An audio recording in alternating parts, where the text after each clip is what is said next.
칸데네 뭐 누아지니 게더라.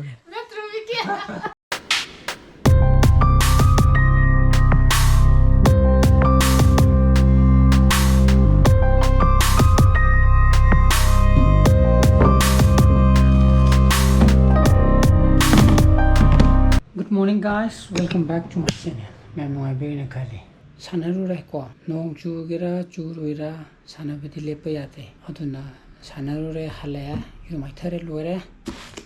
Aduna si putuijina ko yante school gi exam to budo modu gi satra gi answer paper khokata ko. Aduna ningji kanda khologi gi yamni yambudi te emonda 61 mu phangbai tare ko ko yosa yen thungo kanda. Adu ngarang gi blog ta ai sanapa mamit yemu gi blog to Moda comment pibiro pakanda madu Himalaya phone pahanganu tore khole mayama haibira poto madu idamakta thank you haibadi matana haibiri ido ko comment ta aibu nungsibati gi isa nupa dubo nungsibati gi mayamna haibiri ne bako natragadi kachunta haira moi bako adomso aduna madu idamakta mayam thank you siti di kramakai ko yari makai mazu phone paidana ba haidi screen on time je yamna access ta oidanaba madana hainareba ko chana pagajo aduni aduna madana takpir putu yam nungai kra khope aba khosologe natjaga sum panjang sum tawle di kafokane ma kyam ne du jana khangde but don't tell lie la si bigera la dik tawaidin ko ni khomung thaina ki na ma khon se ni na yuk sam thake ka है जिबे पे जो अमनी कदम खोला का थंजंग रेगा याम फसे फसे इधर बनी ना जो अच्छा साजा हम इसी जे बली और माले को जो खंदे बली की नाम आदे नी में साक सानी जिना कमाई तेना जाना करो मैं मना जाना की मती दा जाना दरो से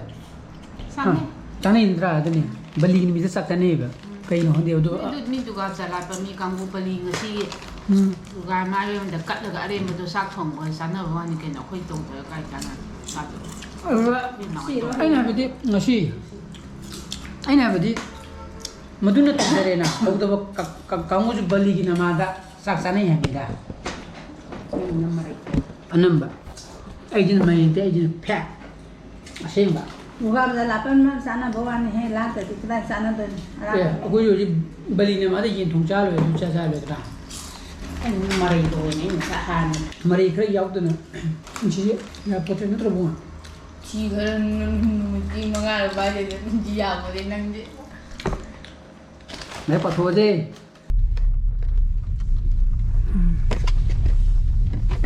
okay dani bani thabak cha lo raga 이게 저희도 짱다 꾸이래나 짱이 이거 아고 이 폰 해오래 폰 진짜 까오네 벌써 예뻐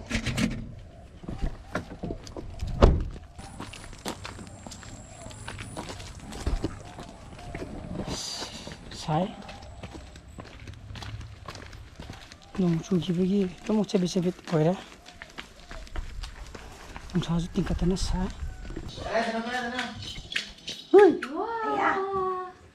Kena kumang kena. Iru sa bigira. kumang ni kumang kai na lu lai se kai no ba kai se toi no ba yang hanga mi dang si di kai ade hanga moi le ro moi tong ro moi ko na hore Yung ito na.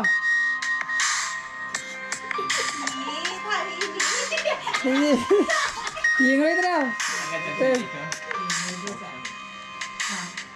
Morning guys. Hari lah sih.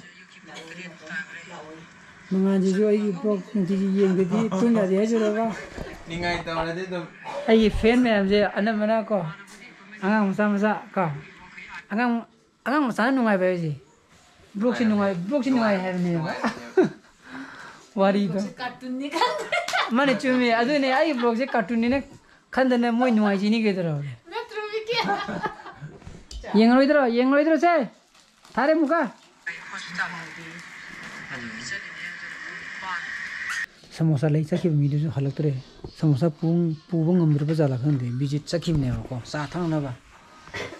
चादी लो लो रबा ꯂꯣꯏꯔꯦ samosa ngꯥꯏꯕꯗ 시들이네 समो사도 사다 꾸이래나 마이 하우방 ngꯥꯏ 레르머니 칸자니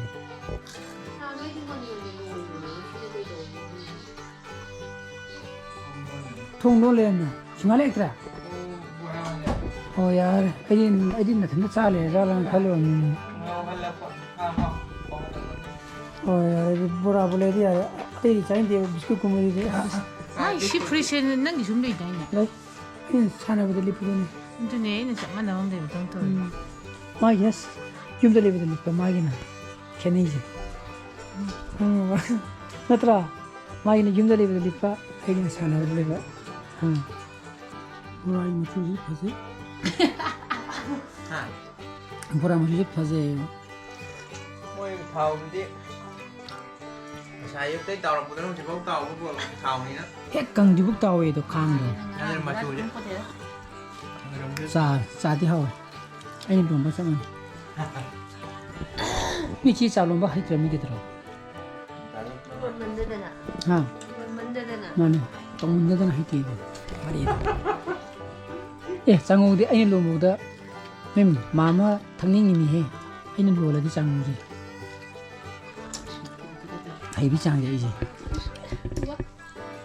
그냥 그때 한번 또 이거. 자타가더라 rồi tôi vào đây 아사오 사지 바인데 카메라도 우거디 강제 거의 렌보기 때도 토이네 좀라 아기제 하자 바이터레고 카메라도 이렇게야 카메라도 저스티파이 또 뭔가 누만데 그거지 이제 자토가 세션 까고 파톡시고 세션 간도고 매암도 따리버 숙락간노 줌다 ngасai yore do haji video upload to kan mai mukre ko pung ditro mini tranga ta sale aduna video ji jung ngasa na edit to udi loram ne ko ayu saksa dri kanda mane ado ije upload to ko ko horaba haji ninja kan video upload to kan da percentage kya yo no khamre mai mukre ni je mamma ga leire upload to wona ngudre ko sanu pazo hungchitegi रेखा हुंदनी ना gate 7 the मागी हिंदी थोय बको अदन mama मसी Hindi revision तो होली बके gate 6 the मागी English थोगा 7 the थोकनी ना हाइदे पान बगी याम पान बगी मतम दो फंगोय तमिना अद मई जे मिनी 10 मुक सुरे 10 मुक फारे मुली जे क्याम कोइने मुतु न खंद्रे लाउन लापेदि फनिदा तरे के मांग दे को हाइदे वीडियो अपलोड सु तौबा नांगौननबा अदा ngasiदि खरा वाय नुंदिन खरा फजन तुमौद बाय तारे नुंदिन तुमौद्रगा वाय हाइजना आई वंता हगलगा हाइदि बेमिते साना सपनी नमको नुंदिन खरा पुंगनी गुंबा दाना